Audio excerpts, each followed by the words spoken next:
Hello friends, if you're new to my channel, welcome. Why don't you go down, hit the subscribe button and ring the bell so you don't miss any episodes. For my fans and subscribers, welcome back. I really do appreciate you. Today I'm going to be talking about the situation around the Connecticut witch hysteria. I wanted to kind of give you an inkling of what we're going to get into with the previous two episodes, but it is very important that we understand the situation that was surrounding the Connecticut witch hysteria, and a lot of it actually had to do what was happening in England. By 1645, the English Civil War had produced psychological terror in many people. With everyone choosing sides, people began believing that there were those capable of channeling the powers of the devil to affect and afflict others. Interestingly, in England, witchcraft was not heresy, but a felony, thus making the burden of proof higher. However, for the royalists, witches were guilty of rebellion, if nothing else, and so were parliamentary forces. By 1642, Parliament forces accused the royalists of not only being papists, but also of being in league with the devil. So the situation got politicized fairly quickly. Gee, imagine that. Those who supported the Parliament accused the royalist military commander, Prince Rupert, of gaining his victories by being in league with the devil. People in favor of Parliament thought that the royalists and the papists practiced the dark arts to aid them in battle, and that they went to the witches to help them with this practice. After the Battle of Naseby in June 1645, parliamentary troops massacred many women with swords. It was commonly believed in the 17th century that bleeding witches deprived them of their power, so of course they're going to massacre them with swords. Get as much blood out of them as they can.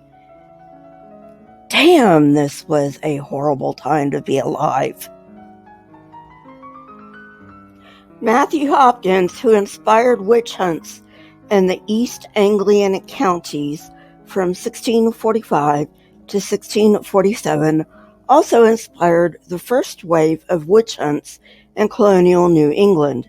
He was responsible for the most savage witch hunt in England, so a bit of history on him is in order, I think. In the winter of 1644, a man named John River visited a cunning woman in Manningtree, a town in northeastern Essex County, which happened to be Hopkins's hometown, to find out why his wife was sick. The woman told him that witchcraft was the cause of his wife's sickness. The townspeople suspected an elderly woman named Elizabeth Clark. Hopkins heard this and complained to the Justice of the Peace, after which Clark was arrested. They searched her body for devil's marks and found 3. Hopkins and his partner, a man named Stern, decided to deprive her of a night's sleep and watch her. Thus, a new way for gaining confessions was born, as sleep deprivation was not considered torture at the time. In continental Europe, torture was allowed, but not in England. By the way, sleep deprivation is a type of torture. It is just not physical torture. It is classified as psychological torture. Not to excuse these people for what they did, but they did not know this at the time. So I guess you could kind of see where they were coming from. The main reason for the difference in treatment between mainland Europe and England was that in England, witchcraft was a felony, and in mainland Europe, it was a heresy. Hopkins and Stern claimed by the fourth night that they had witnessed many familiars enter the room. Later, the poor woman confessed that she had had sex with the devil and that these monsters were their children. That is, the children of the devil and Elizabeth Clark. After Clark's confession and execution, the two men became witch hunters, accompanied by a midwife who had had success with finding devil's mark, the legal proof in England of a covenant with the devil. They embarked on witch hunts in other counties, and in late July, 32 women were indicted for witchcraft in Essex County. 19 were convicted and hanged, 3 were acquitted, and the rest died in jail, either before or after their trials.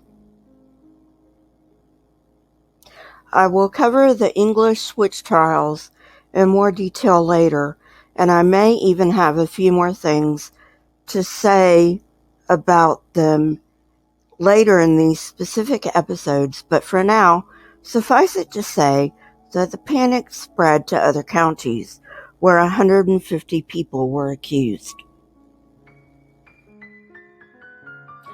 Although Hopkins's methods were questionable in England, some of them found their way to New England, particularly colonial Massachusetts.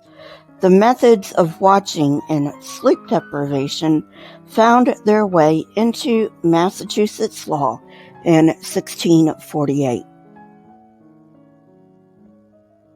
Margaret Jones of Charlestown was the first to be tried under these new guidelines in the General Court of Massachusetts. Unfortunately, she was also the first to be executed for witchcraft in that colony. Traditional beliefs about witchcraft were imported to New England by the English colonists.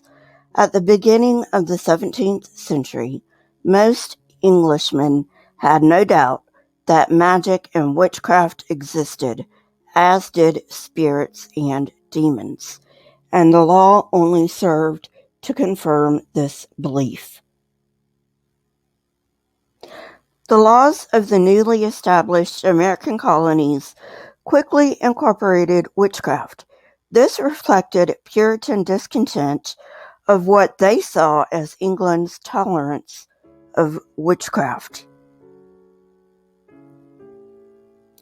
Although laws existed in New England stating that the penalty for witchcraft was death prior to the English Civil War, we find no evidence of any witchcraft trials prior to the English Civil War.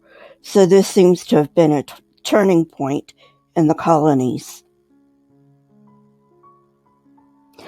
It was not until the pressure brought about by this Civil War that had made its way to the American colonies that the 3 New England colonies reenacted their witchcraft laws in 1646.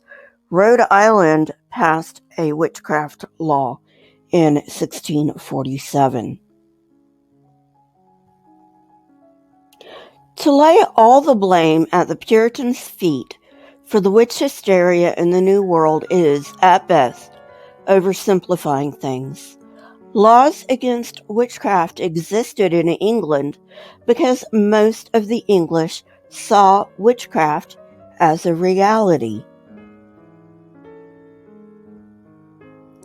The Puritans just saw it as their special duty to weed out witches. After all, if the Bible said witches exist, then they must exist. People, this is the problem with getting your laws from an Iron Age text. Well, friends, that's it for today. I hope you enjoyed it. If you did, hit that like button, press the subscribe button, and if you would like to know when I come out with new content, hit the bell next to the subscribe button. My Twitter, Discord, email, PayPal, and website links are in the description, along with the source that I used for this particular episode. Best way to reach me is Twitter. Next best is email. Also remember, I now have a merch store. It's on my website. Go check it out. And talk to you guys later. Keep learning and searching for truth. Here are a few videos from my library. If you have not watched them yet, go ahead and watch them and tell me what you think. Until next time, friends, stay safe and goodbye.